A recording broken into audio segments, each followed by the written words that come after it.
Salut à tous, alors c'est Frédéric Delavier. Ce soir, je voulais vous faire une petite vidéo pour vous parler de religion. Pour vous parler de religion, mais pour voir justement les religions comme un principe biologique de récupération énergétique ou de conservation énergétique. Pour montrer que la religion, les religions, comme je vous les ai déjà expliqué dans d'autres vidéos et des lives que j'ai faits, les religions sont propres à l'homme et sont en fin de compte une continuité de son évolution puisqu'elles découlent directement des notions de temps permettant à l'homme de se projeter spirituellement dans le passé ou le futur par le verbe, par ces notions de temps que seul l'homme, et oui l'éléphant aussi, ont, et ce qui rend l'homme capable de spiritualité, c'est-à-dire de concevoir l'esprit décorporé, l'esprit sans le corps se projetant dans l'espace et le temps, ce qui lui permet de concevoir l'esprit des morts et les esprits de la nature, les esprits des ancêtres, et après de concevoir les divinités et un Dieu suprême, un Dieu ultime, qui est l'alpha et l'oméga du monde. Mais il est intéressant de concevoir, aussi de comprendre que les religions sont, comme on le sait, faites pour relier, la religion c'est relier les hommes, en fin de compte, les religions sont des principes biologiques qui ont pour but, par leur croyance, leur rite commun, et par les lois qui ordonnent en fin de compte la vie du groupe, de consolider ce groupe et de permettre aux individus qui le constituent de mieux vivre ensemble et d'être plus résistants pour affronter le monde et affronter aussi les autres communautés, parce que toutes ces rites, toutes ces croyances, toutes ces coutumes font que les hommes qui les pratiquent ensemble se comprennent et se connaissent mieux et s'entraident, rendant ces groupes humains en général beaucoup plus résistants et en font de bons prédateurs pour prendre l'énergie, ou bien sont plus résistants pour la conserver quand d'autres groupes humains de prédateurs viennent essayer de leur prendre. Donc les groupes humains étant considérés en fin de compte comme des entités biologiques, comme les États, comme les villes. Donc la religion est un espèce de lien spirituel qui permet aux hommes de s'entraider dans un groupe et d'être plus résistants par les lois et par les us et coutumes et par les croyances qu'elles génèrent. Donc c'est un lien puissant qui fait partie en fin de compte de cette force qui font que les hommes peuvent être unis, les communautés humaines sont unies, et donc qu'elles peuvent conserver leur patrimoine génétique adapté à un milieu et le faire valoir plus que celui des groupes qu'elles vont conquérir ou les groupes avec lesquels elles ont des conflits. Donc ça, c'est un des premiers principes de la religion. Mais la religion, comme elle unit les hommes, peut être utilisée dans des buts de prédation énergétique. Il n'y a pas que le fait de s'unir en hommes, tout le monde s'aime dans le monde des bisounours. Nous sommes des organismes prédateurs ou des organismes qui luttons contre des prédateurs. Et les religions sont extrêmement efficaces pour permettre aux hommes d'organiser des prédations sur d'autres groupes humains par l'extension qu'elles vont réaliser quand ces religions sont prosélytes, quand tout le monde se soumet à la religion, alors que les gens se soumettent à cette religion soit par des prédicateurs, par des gens qui vont apporter une bonne parole, et qui, peut-être bonne parole, qui sera plus efficace que les religions ou les croyances précédentes pour unir et faire vivre les hommes en harmonie, soit que cette religion peut être utilisée, toujours utilisée par les oligarchies d'une façon plus dure. Il y a le soft power, c'est ce que je vous ai dit juste avant, donc on envoie des prédicateurs qui vont imposer une religion, en disant voilà, c'est ça qui des fois marche, unit mieux les gens, ce qui permet à ces hommes, on impose une religion, mais on fait venir par exemple des liaisons commerciales avec le pays de base où cette religion est pratiquée. Mais on peut aussi utiliser cette religion comme un moyen, en fin de compte, d'extension et de prédation sur des autres États, justement en faisant une espèce de guerre religieuse qui est en vérité un moyen de s'étendre et d'étendre des dendrites, alors spirituels, mais qui sont là pour imposer une religion, mais aussi imposer un impôt impôt qui permettra de faire vivre les hommes, peut-être de mieux les administrer, hein, puisqu'en général, les pays qui s'effondrent ou bien qui changent de religion, c'est que, en fin de compte, leur religion d'avant était moins puissante, hein, pour les moins efficace pour unir les gens, mais on peut voir des oligarchies qui utilisent la religion comme un moyen de conquérir de vastes territoires pour ramener toujours plus d'énergie, hein, au centre, on va dire, d'administration où l'oligarchie règne, hein, pour permettre à cette oligarchie de s'enrichir, hein. Cette oligarchie d'où émane aussi un ordre religieux, hein, mais c'est pas eux les religieux, mais ils utilisent un ordre religieux pour récupérer l'énergie par des impôts, hein, et à ce moment-là, ils font venir au centre ces impôts, hein, impôts qui peuvent être religieux, qui permettent justement à cette oligarchie de mieux vivre et de se reproduire et de s'agrandir. C'est un système classique, hein, des guerres, en fin de compte, des conquêtes religieuses sont souvent, en général, quand elles sont armées, même quand elles sont violentes, sont souvent aussi des conquêtes énergétiques plus que spirituelles, et on utilise la spiritualité pour l'imposer au petit peuple, hein. Et derrière cette spiritualité, il y a une façon de vivre, et il y a souvent, bien sûr, des échanges commerciaux favorables à la nation qui a fait cette conquête territoriale religieuse, et surtout à l'oligarchie qui en profite pour s'enrichir sur les nouveaux espaces religieux conquis, hein, sur les conquêtes spirituelles des esprits qui sont en vérité, derrière on fait passer des conquêtes commerciales bien sûr, mais aussi des conquêtes par l'impôt. L'impôt est récupéré pour faire vivre justement ces oligarchies. Alors ça a été utilisé de tout temps, hein, puisque c'est un liant, la religion qui unit les hommes et qui permet ensuite d'être utilisé par des oligarchies pour faire, quand c'est prosélyte, pour pouvoir s'étendre, hein. Donc un prosélytisme religieux qui est en vérité souvent un prosélytisme d'ordre économique qui est fait pour permettre d'agrandir un rayon, le rayon commercial, donc l'espace commercial du peuple de base et surtout de l'oligarchie de base qui peut à ce moment-là s'enrichir et être de plus en plus puissante, parce que plus tu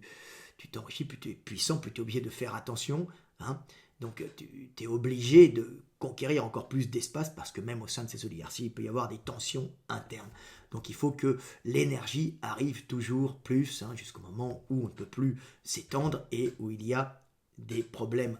internes, puisque toute nation est un organisme souvent qui s'étend, et en s'étendant, finalement, il part de plus trouver assez d'énergie, ce qui crée en l'intérieur des désordres, parce que les classes puissantes et moyennes demandent toujours plus d'énergie et finissent par s'entretuer entre elles quand elles ne peuvent plus prendre de l'énergie à l'extérieur. C'est un système biologique. Alors il y a d'autres groupes humains qui peuvent ne pas être prosélytes, donc ne pas imposer la religion, hein, pour pouvoir s'enrichir et prendre de l'énergie, et qui peuvent par exemple vivre en espèce d'autonomie spirituelle, et par exemple comme dans la religion juive où on est juif par la femme et pas par l'homme, il n'y a pas de prosélytisme, il n'y a pas de tentative en fin de compte, de récupération territoriale, énergétique à la base, mais alors je parle de l'ancienne religion, hein, qui avait commencé à s'imposer, mais on voit un système qui est aussi efficace, c'est le système des mariages. Donc les mariages sont internes, ce qui permet en fin de compte à un peuple qui est relativement homogène au niveau richesse, hein, de conserver cette richesse, cette puissance, ce peuple vivant d'échange avec les peuples voisins, et des fois de prédation comme tous les peuples. Tous les peuples fonctionnent de la même façon, on échange quand on peut et on prend quand on peut, ainsi sont les êtres vivants, ainsi sont les entités biologiques et les entités étatiques où les peuples fonctionnent de la même façon. Alors il y a un système que, par exemple, la religion juive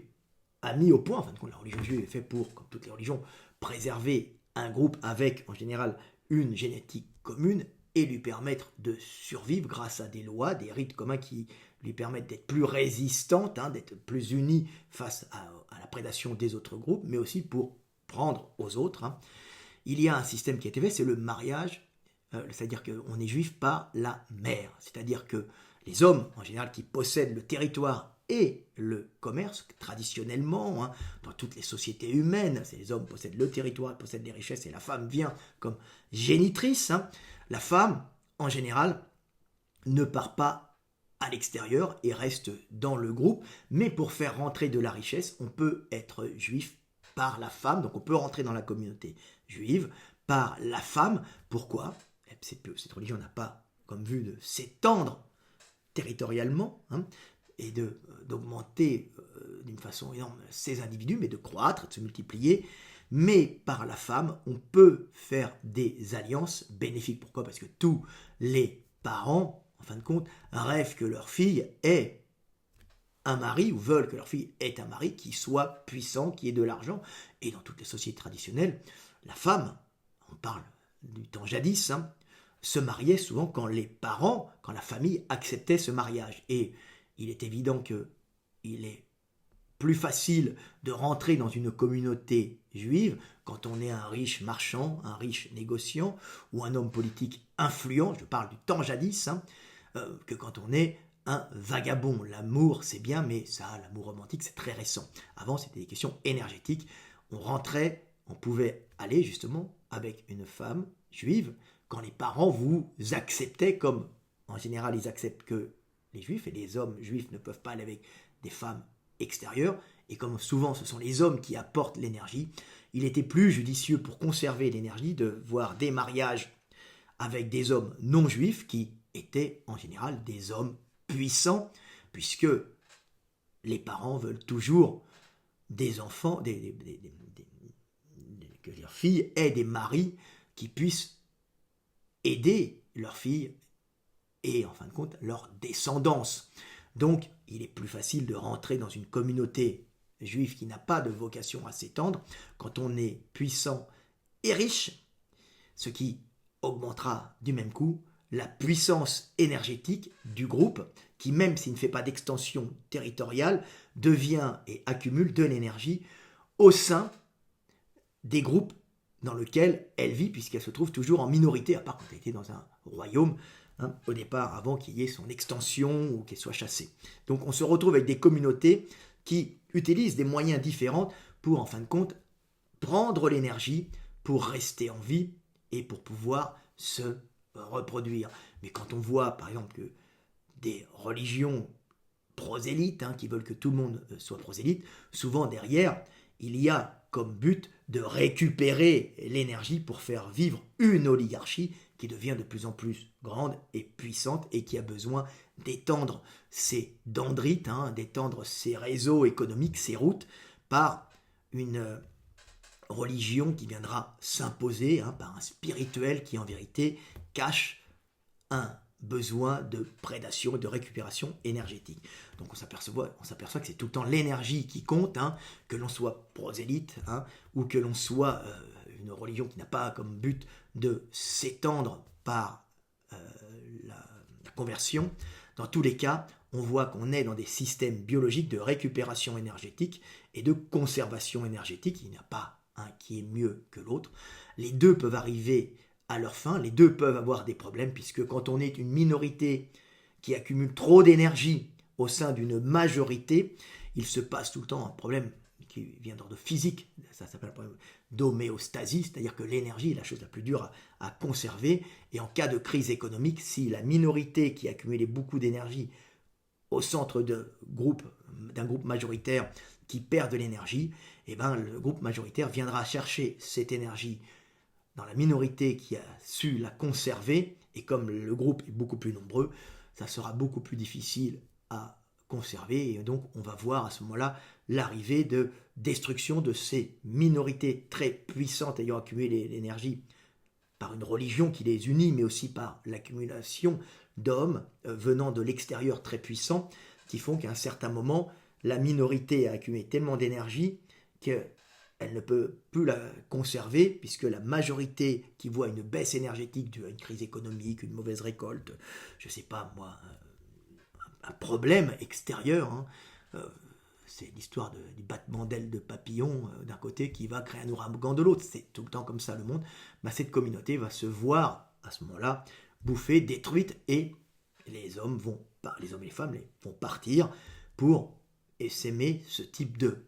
communauté religieuse qui va reprendre de l'énergie progressivement pour vivre au sein d'autres communautés. Mais vous voyez, c'est toujours les religions, c'est toujours, on voit toujours derrière, il y a une unification par des croyances, mais derrière, il y a toujours des relations énergétiques. Il y a tout le temps ce besoin de prendre l'énergie et de la conserver. À la base, la religion est faite pour conserver l'énergie dans un groupe,